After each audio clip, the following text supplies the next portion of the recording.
Hello everyone, my name is Isha Doa. I work at Mercedes-Benz and today I will talk about our paper D-GASE driver gaze mapping on route. This work is done in collaboration with Trupti and John, Riya Gupta and Professor C.V. Jawahar from IIIT Hyderabad. As we know that driver inattention is one of the leading causes of road accidents in the world.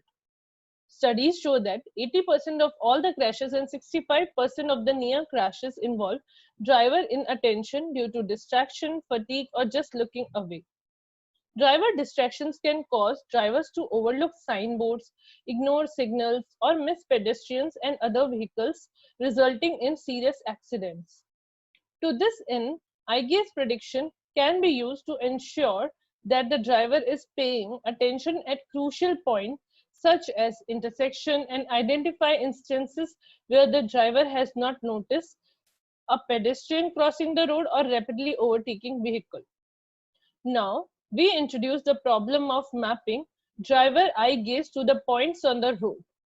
This problem requires the collection of both driver and road videos simultaneously. The gaze of the driver is then mapped to the points on the road view image. The proposed task of driver eye gaze mapping can be solved as point prediction or object prediction, and both the eye gaze prediction are useful. Object prediction is the prediction of which object the driver is looking at. This may be done by getting the object candidates from an object detection algorithm and using the eye gaze to predict which object is being observed. Object level gaze prediction is beneficial for an advanced driver assistance system by answering questions such as whether a sign is observed or whether the driver notices a pedestrian or not. Point prediction is the prediction of the precise XY location of the gaze on the road video. Point-wise prediction is much more fine-grained and are more useful for nearby objects as they show which part of the object is being focused on. They can be used to determine the saccade patterns of the eyes or to create a heat map of the attention of a driver.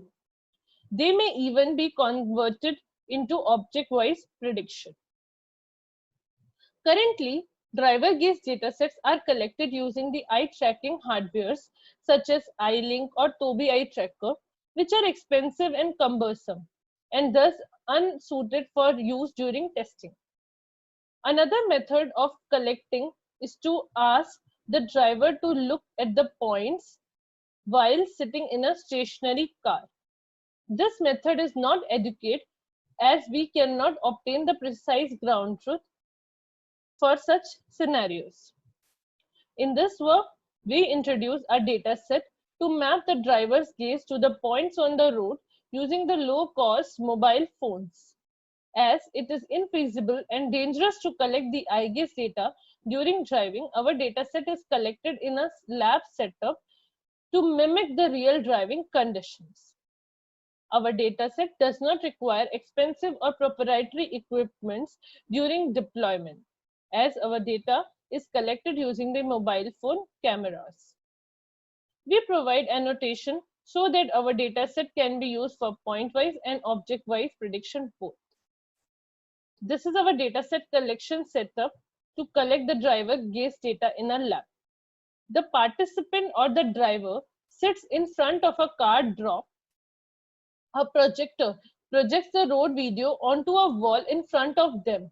We set up a mobile phone on a tripod stand in front of the driver. This mobile phone is used to collect the driver video and the projected video simultaneously. It is placed so that the relative position of the phone to the driver is the same as in a dashboard mounted camera. Here are some images of our collection setup. In the data set, we replace the projected view with the collected road view, which we synchronize with the projected video to have the same number of frames. We annotated 7 different classes of objects in our road videos. The objects are annotated with a bounding box as well as a point in the middle.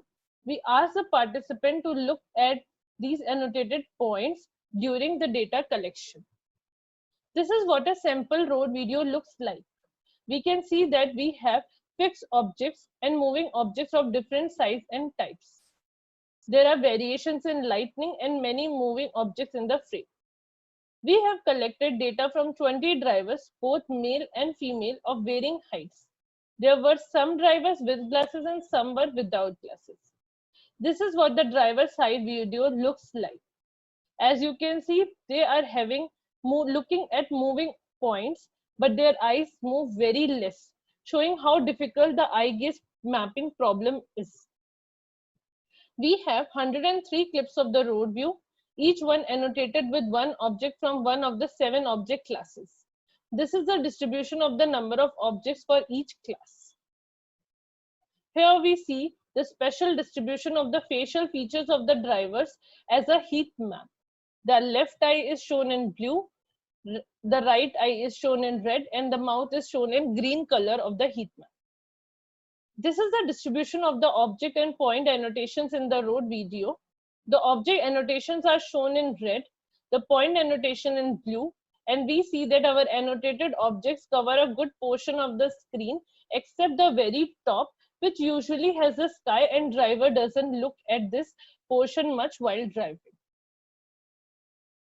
Here is a comparison of the D-Gaze dataset with other existing eye-gaze datasets.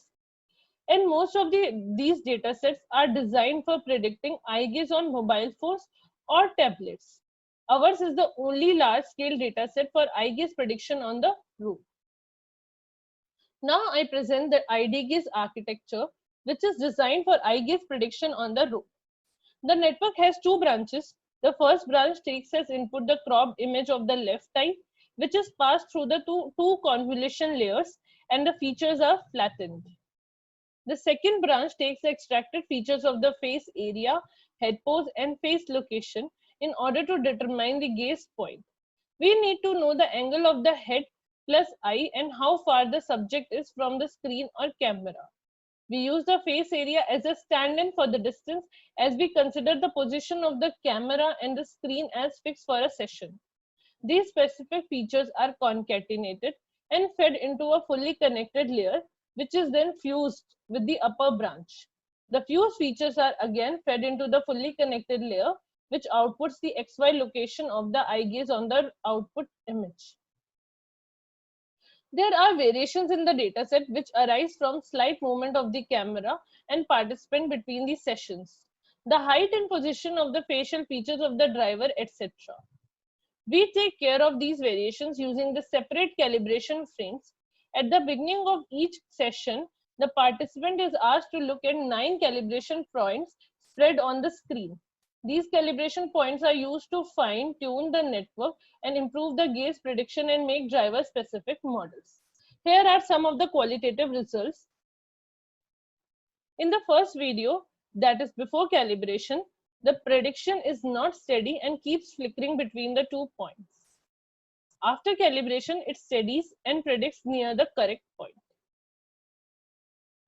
In this second sample, the ground truth object is very small, so a relatively small pixel error results in focusing on a different object.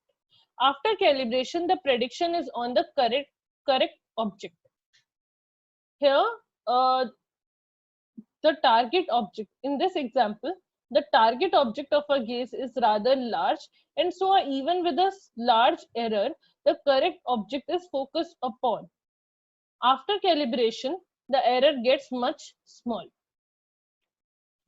Now, here are some quantitative results. We compared our method with 3 standard eye gaze prediction methods, which were trained on the D-Gaze dataset. The errors are shown as pixel error on the road image. We see that our method outperforms the other methods in pixel error of prediction. Here we show the results of ablation experiments on our method. In the first and the second row, we use only the left and right eye images and do not include specific features, which result in comparably large error. In the third row, we add head pose and facial landmarks along with the cropped eye image. These features reduce the pixel error significantly. The fourth row in our method ID gaze, which adds face area along with the previously mentioned features. The combination of features gives the least pixel error and least pixel error. In the last row, we see that adding an image to the right eye as input doesn't improve the pixel error. The results are comparable enough. Um, thank you very much. Our dataset and codes are available online. The link for the data set and codes are provided in the slide. Thank you very much.